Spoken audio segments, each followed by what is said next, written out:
കേരള തമിഴ്നാട് അതിർത്തി ഗ്രാമങ്ങളിൽ സ്ഥിരമായി കഞ്ചാവ് വിൽപ്പന നടത്തിയിരുന്ന യുവാവ് എക്സൈസിന്റെ പിടിയിലായി. 1.5 കിലോ കഞ്ചാവുമായി കള്ളിമാലി സ്വദേശിയാണ് ഉടുമ്പൻചോല എക്സൈസിന്റെ പിടിയിലായത്. തമിഴ്നാട്ടിൽ നിന്നും വാങ്ങുന്ന കഞ്ചാവ് തമിഴ്നാട് റിസർവ് വനത്തിലൂടെ നടന്ന് അതിർത്തി കടത്തി വിൽപ്പന നടത്തുകയായിരുന്നു ഇയാളുടെ രീതി.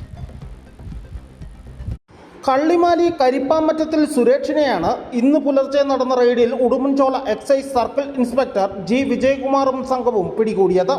ഓട്ടോറിക്ഷ ഡ്രൈവറായ സുരേഷിനെ കാലങ്ങളായി എക്സൈസ് സംഘം നിരീക്ഷിച്ചു വരികയായിരുന്നു.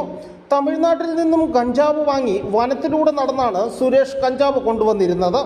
കഞ്ചാവ് ഒളിപ്പിച്ചു വച്ചിരുന്നിടത്തു നിന്നും ചെറുപൊതികളിലാക്കി രാജാക്കാട് ഭാഗത്ത് വിൽപ്പന നടത്തുന്നതിനായി കൊണ്ടുവരുന്നതിനിടെ NR സിറ്റിയിൽ വെച്ചാണ് എക്സൈസിന്റെ പിടിയിലായത്.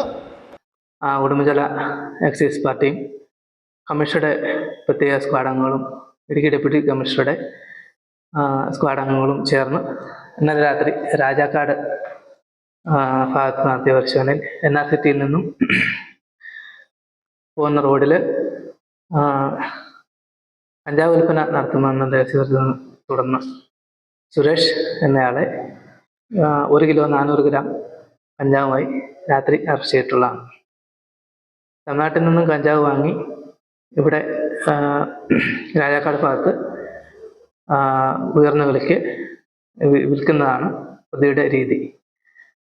രാത്രിയിൽ വിൽപ്പനയ്ക്കായി കഞ്ചാവ് എടുത്തിട്ട് വരുന്ന വഴിയാണ് പിടിയിലായത്. ഈ എക്സൈസ് കമ്മീഷണറുടെയും ഇടുക്കി ഡെപ്യൂട്ടി എക്സൈസ് കമ്മീഷണറുടെയും പ്രത്യേക സ്ക്വാഡ് അംഗങ്ങളും ഈ എക്സൈസ് സർക്കിൾ ഓഫീസിലെ ഉദ്യോഗസ്ഥരും സംഘത്തിലുണ്ടായിരുന്നു. കോടതിയിൽ ഹാജരാക്കിയ പ്രതിയെ റിമാൻഡ് ചെയ്തു. News bureau, Udumbanchola.